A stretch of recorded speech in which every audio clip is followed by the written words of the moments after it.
Hey everyone, welcome to another episode of the Herd and 10 podcast. I'm your host, Jake Fortinsky, joined by my co-host and brother, Kevin Fortinsky.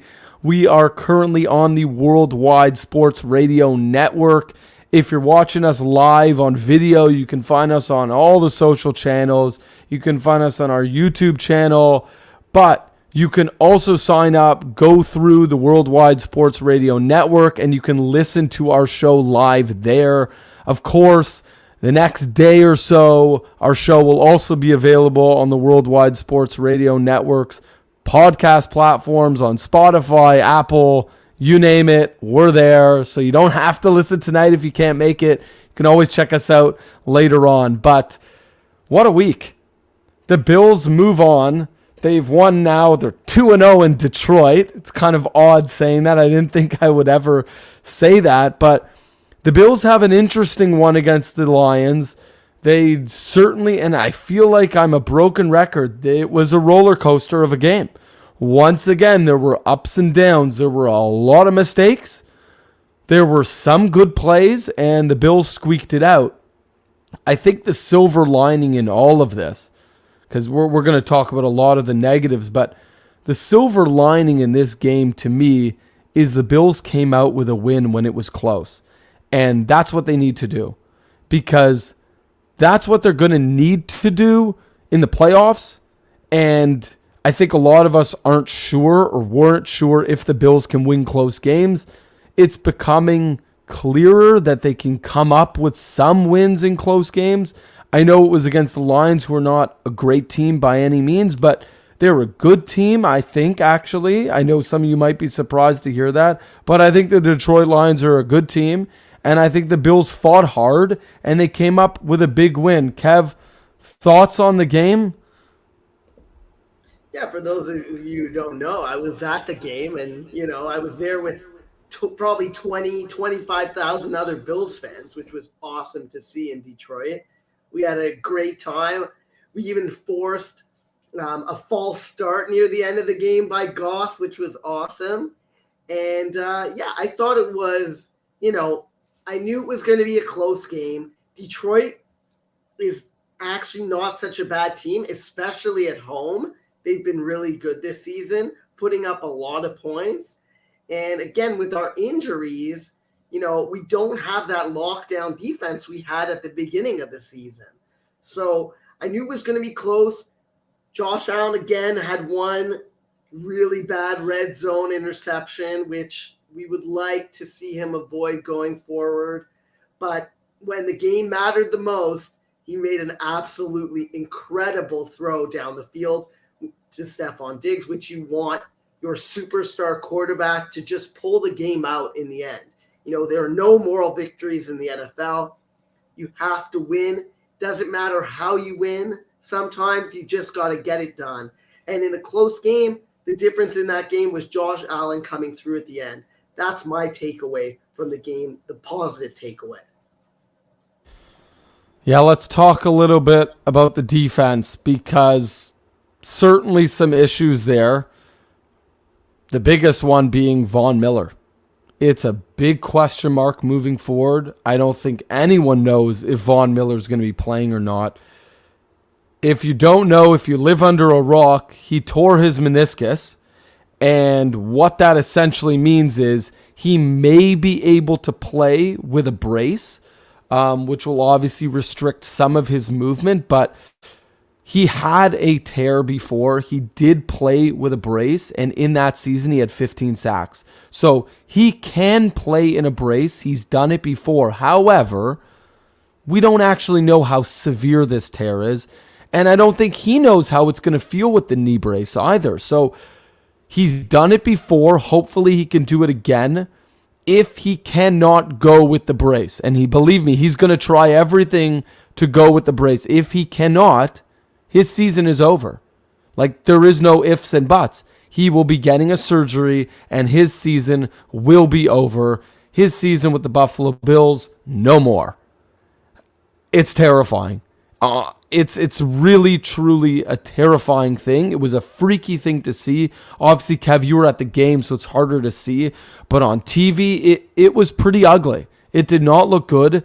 When I saw it, immediately I held my breath because I knew it wasn't going to be good. I mean, I guess this isn't the worst news. The fact that he might be able to play is something because I was thinking torn ACL immediately. But thankfully, that's not the case. I mean, we're going to see. In a week or so, we're going to find out. He's obviously not playing against the Patriots, which I think is a big loss because the Patriots are hungry for a win right now. They were in a crazy battle with the Minnesota Vikings. They, of course, fall to them, but they're coming into this and they want to win. They want to show the world that they are still a contender in this division. They're still fighting. They're still above 500. They could easily make the playoffs if they beat the Bills in this game. This would put them in a great position. It would obviously put the Bills in a very difficult position because once again, if they fall to another divisional opponent, you go 0-3 against divisional opponents, it's going to be very hard to win this division, especially when you have the Miami Dolphins who are not breathing down our neck. No. We are breathing down their neck. They're in first place in the division. We are currently in second. It's crazy, but we are currently in second place, and it's because of our poor play against divisional rivals. So you better believe this game against the New England Patriots is by no means a walk in the park. Of course, without Von Miller, it makes things way worse. Let's talk a little bit more about the defense, Kev. Let's talk about the secondary. Don't go on too long because I know everyone's getting tired of hearing it. But Dane Jackson, Kev. Yeah, I mean, this is 3 or 4 weeks in a row where he's just been getting crushed on basically every play. And he's become the number one target for opposing teams' quarterbacks. And that's just not a good situation. I mean, I was at the game and I was like, how could you possibly keep Dane Jackson playing in this game when Jared Goff is just looking who's up against him and just throwing that way? So to me, I'm hoping Trey White is going to be fully back this week. And maybe our coaches will clue in that Dane Jackson is just lacking focus, lacking confidence at this moment. Whatever it is, that's the huge problem with Dane Jackson at this moment, should put him on the bench. Because at some point, when the other team is going to him on every play, you got to make a change. I don't care who is coming in for him. It doesn't matter. I know Benford's now on IR, but hopefully you can have Trey White and Elam across the field from him. And then if you need to sub in Xavier Rhodes, then do it. Dane Jackson's got to go to the bench, got to reevaluate himself and get refocused, and maybe later in the season he can come back in the lineup if we need him. But at this moment, the guy has got to go to the bench. And, you know, some people could be surprised at this comment that I'm about to make, but I actually thought Hamlin wasn't terrible. I thought he was a lot better. I don't think he was good, but he showed progress. And I think that's the biggest thing. Dane Jackson, it's okay if you have a bad game or two, but he's progressively getting worse. Every game, he's getting worse, and he's getting targeted and picked on more and more. Hamlin, I think it's actually been the reverse. He's had some bad games. Don't get me wrong. I'm not about to say he's a good player yet, but he's shown progress. He looks a little bit better than he did. Now, part of that comes from Jordan Poyer making up, most of the field, but he certainly looks a little more comfortable. Look, he's a young guy. He's got a long way to go, but I at least see some potential in him. And that to me brings some comfort because he's going to be our guy moving forward, playing with Jordan Poyer. I mean, they clearly don't like Marlowe. I don't know why they traded for him. They don't really want to play him. They obviously don't like Jaquan Johnson, and you and I don't like him either. We've seen very little from him. Actually, we've seen a lot from him, and it's awful. But Hamlin, to me, looks like he could be a professional safety. I don't think he's going to be a good safety, but he could be serviceable. If, our cornerback situation gets cleaned up, I think it will help him as also. Tremaine Edmonds is coming back, so that's a big piece. Obviously, we haven't had him. Greg Rousseau's probably coming back, it seems like. So that's big. So yes, we're down Von Miller. Yes, Trey White, we don't know exactly where he's at. Yes, Dane Jackson has been atrocious, but there are some good things happening on the defensive side of the ball. Moving on to our usual segment, stock up, stock down. We got some good stock ups this week that we haven't seen lately. One being Isaiah McKenzie. I've been asking, where is Isaiah McKenzie? Here he is, baby. You got to manufacture plays for him, though. I don't think it's just about broken plays and finding him open. I think you have to get him involved in the game early on. He's the kind of guy that has electric speed. I mean, Kev, you and I talked about it in the offseason, in preseason. We were excited about him because he's electric. He brings something that no one else has. He's got crazy speed, and he's incredible in open field. Yes, he's small. Sure, he's undersized, but if he can get open, he can make stuff happen. So I think the Bills really need to start manufacturing stuff for him a little bit more than they have. And that comes down to creativity in the offense, which I think has also been quite limited. I don't think we've seen a lot of creativity from Ken Dorsey. I think there's been a bit of that puff of the chest, like I have Josh Allen, I'm going to do whatever the hell I want, and I don't care. But I think we're starting to realize that teams are figuring it out, and you're going to have to adjust. You're going to have to become more creative. And the key piece to creativity for me is Isaiah McKenzie, and we saw it this week. He was incredible this week. He was in the zone. He was holding on to the ball, rushes, catches, he did it all. I was very impressed with him. I'm thrilled. It's finally come. I mean, it's been quite a few weeks that we were expecting it, but finally it happened. We got Devin Singletary, who again puts up another really good game. He's starting to become quite consistent. We're starting to see him get the big rushes now. He's starting to break out. He had another 19-yard rush this week.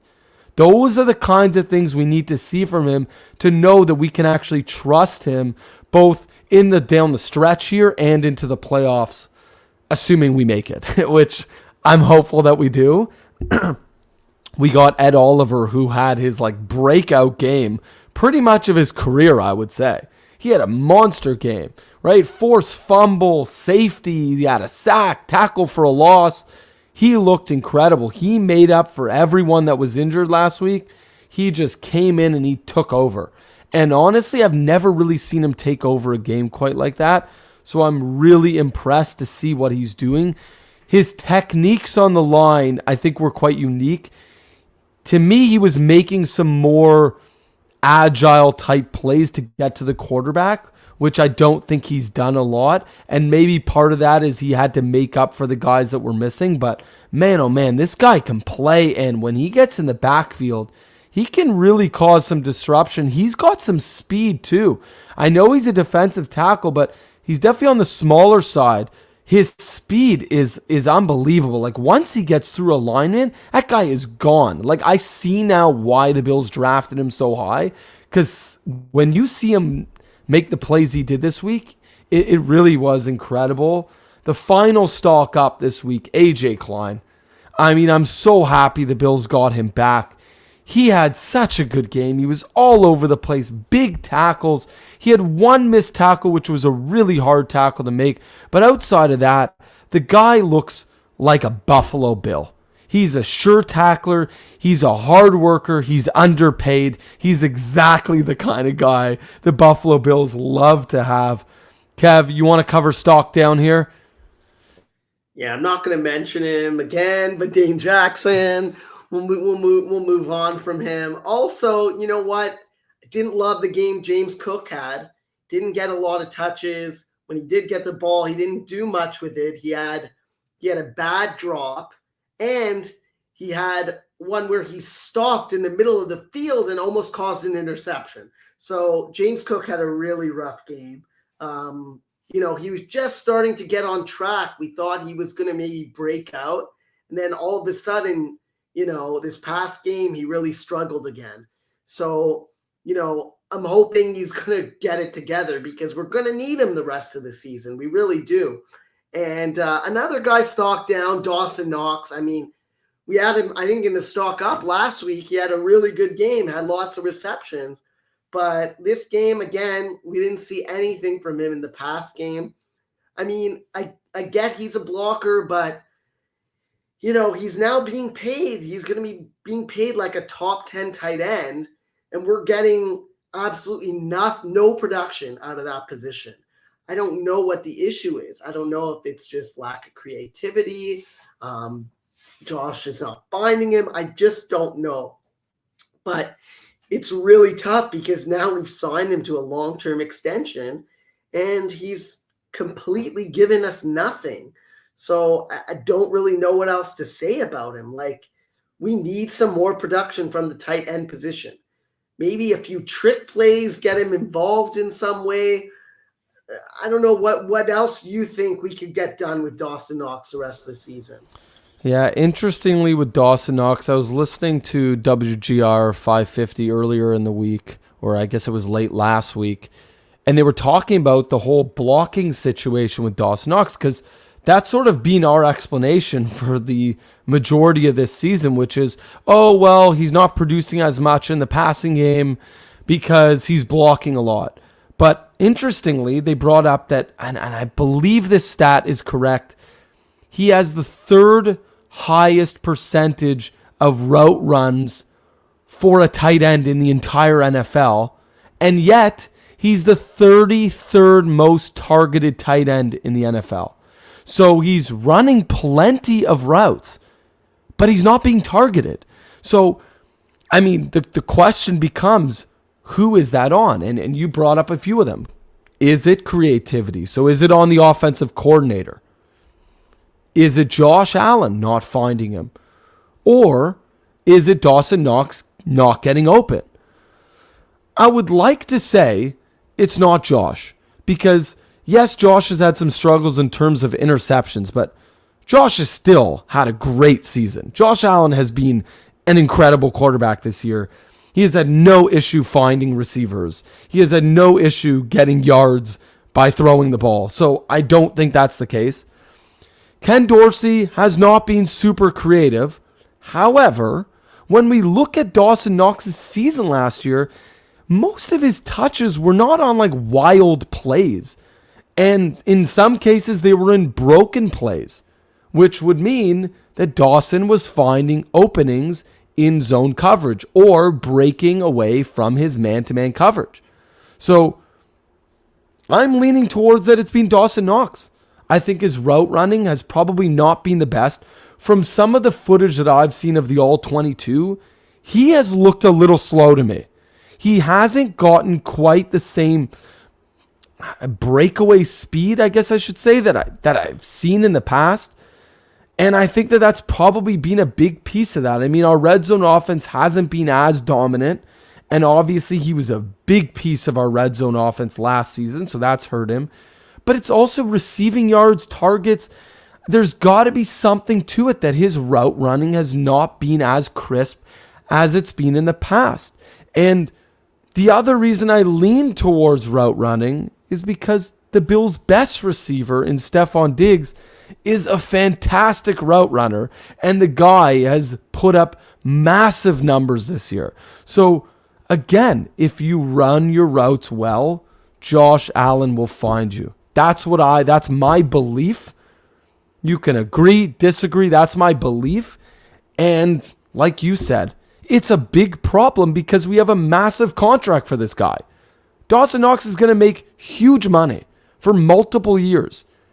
He's being paid like you said, top 10, top 5 tight end. He's not putting up anywhere near those kinds of numbers. I already said it. He's got the 33rd most targets in the NFL for tight ends. There's only 32 NFL teams. That's ridiculous. So it's definitely a frustration. I mean, you can hear it in my voice. I'm frustrated. I had a lot of hope for Dawson Knox. I had massive expectations for him, and he has come nowhere near them. We can pay a guy $1 million to block. I've said this before. We don't need to pay $11, $12 million for a guy to block. And in this case, he's actually route running plenty. So it's not even a reason anymore. It's not something we can lean on anymore. I think it's time for him to step up. He did it once. Maybe he's had 2 games this year where he's looked pretty good. But outside of that, he's been pretty much a ghost. I mean, Gabe Davis also has been a bit of a ghost. He's made some plays, but he's been by no means anywhere near a wide receiver 2.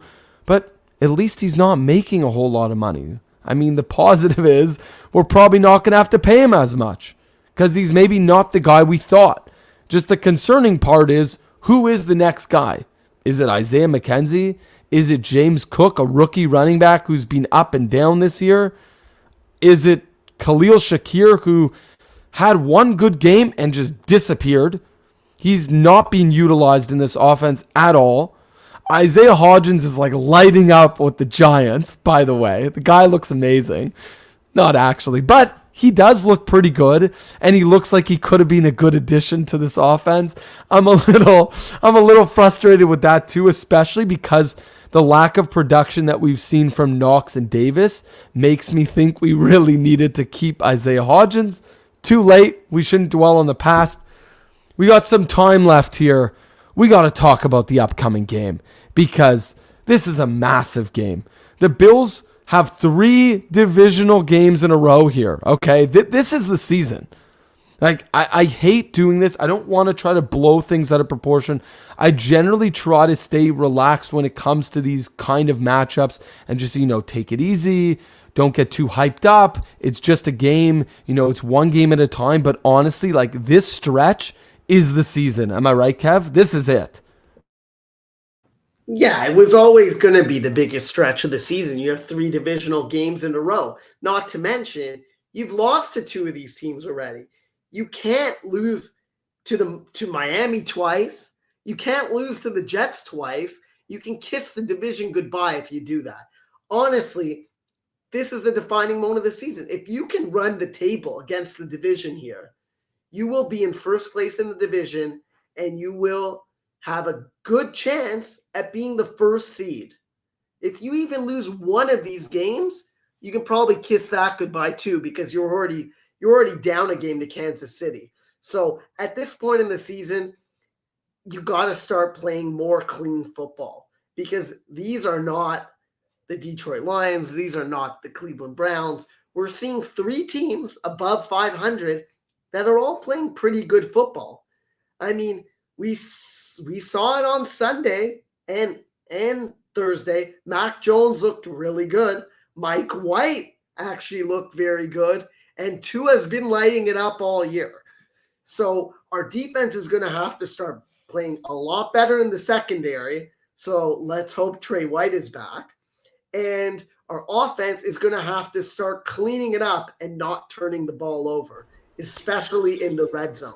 Is it crazy, Kev, for me to say that this is the best division in the NFL by quite a margin? Yeah, I think it's easy to say that.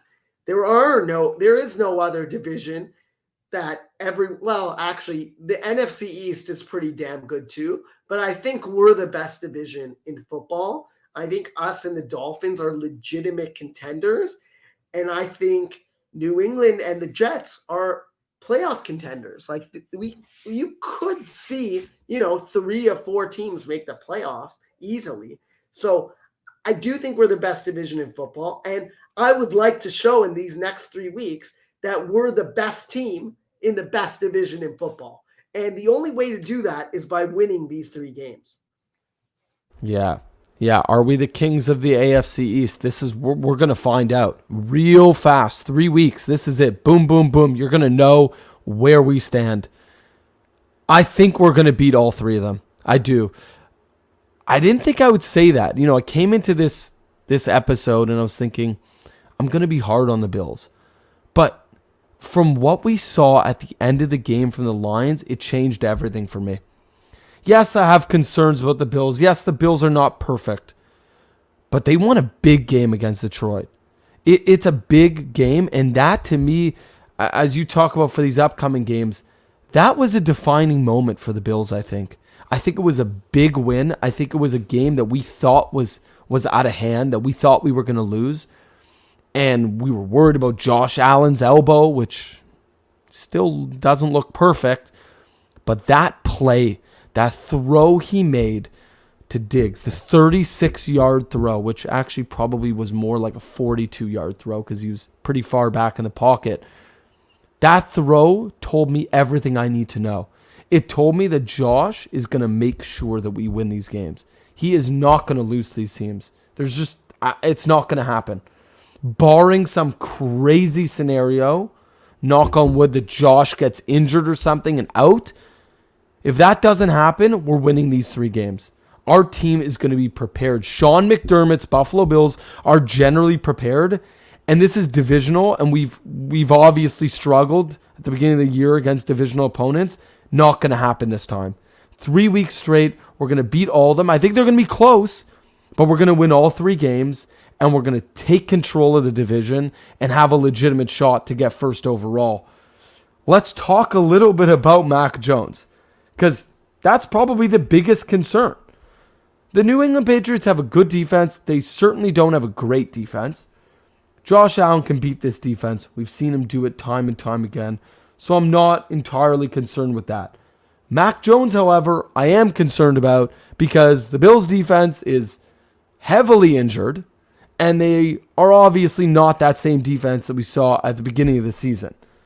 Mac Jones, 28 for 39, 382 yards, 2 touchdowns. That's a really, really good game against a very good team in the Minnesota Vikings, who, by the way, beat us, who picked off Josh Allen twice. They're a good defense. They're not a joke. And Josh Allen and Mac Jones had a very, very good game against them. Their receiving core is improving. I think Devontae Parker's healthy now. He looks pretty good. They have a legitimate team. They have Hunter Henry, who's coming around. He's been a good tight end. He's been very good in the past. He's maybe not the same guy he used to be, but he's certainly still a legitimate threat. I am concerned about this offense. Kev, what do we have to do to win this game? I mean, first and foremost, we got to stop the run. I think any New England team we've seen in the past, if you're not able to stop the run, it's going to be a big, big problem because they'll just continue to run it all game. So we've seen us literally get beat right down the middle, and that was just last year. So to me, at first and foremost, you got to stop the run. You got to pressure Mac Jones. I think you can get him nervous if you get some pressure on him early and he starts pressing, and you can take it from there. I think he can have stretches of the season where he's good, but I don't think he's a consistent star quarterback like we have. And I think you can get him off his game if you're able to stop the run and get him on the move. And that's all you really need to do. So on offense, take care of the ball. You know, you're not going to be able to run a lot on New England unless it's with Josh Allen. So, I mean, I think Josh Allen can get them a little bit off balance early, and then we can attack through the air. Yeah, my favorite key to the game that you brought up was Josh Allen running. If we look at his career across the board, when he's run well, the Bills have played well, and they've generally won the game.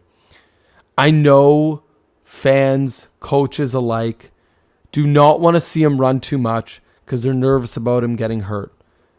But on the flip side, if you don't do it, you might not win these key games. So it's really, really important that the Bills get him running early and often. I say this all the time, the early and often phrase, but it's so true in this sense. You're playing against a divisional rival who's a good team, who's well coached. You're going to have to get them off balance because they're going to be very prepared for us. Bill Belichick is going to make sure that the New England Patriots are prepared. But if Josh Allen can get some quick yardage on the run game early, they can at least relax a little bit, give Josh a little more time to throw the ball. I think you just do it at the beginning. You don't have to do it throughout the game. Let him run a few times in the first quarter just to get them laying back a little bit. Then you start throwing the ball more. That's, I think, the strategy. You talk about it. I don't think you're going to really succeed in the run game with James Cook and Singletary in this particular game. But I think if Josh can scramble a little, get a few runs early in the game, I think it will throw their defense off enough where Josh will then find his receivers and we can then take advantage. And then, of course, win on the defensive side of the ball, shutting Mac Jones down. And I think that that's really the game plan. And honestly, I don't think it's going to be all that different against Miami or the Jets, except I don't think New England's offense is as potent as either of those. So I think there's a bit of a less concern for this. So it's really more important that we get them off the field. Because New England's going to try to keep us on the field, off the field, or our offense off the field, as long as they possibly can. We're going to wrap this up. Thank you so much for listening. As always, go Bills. Go Bills.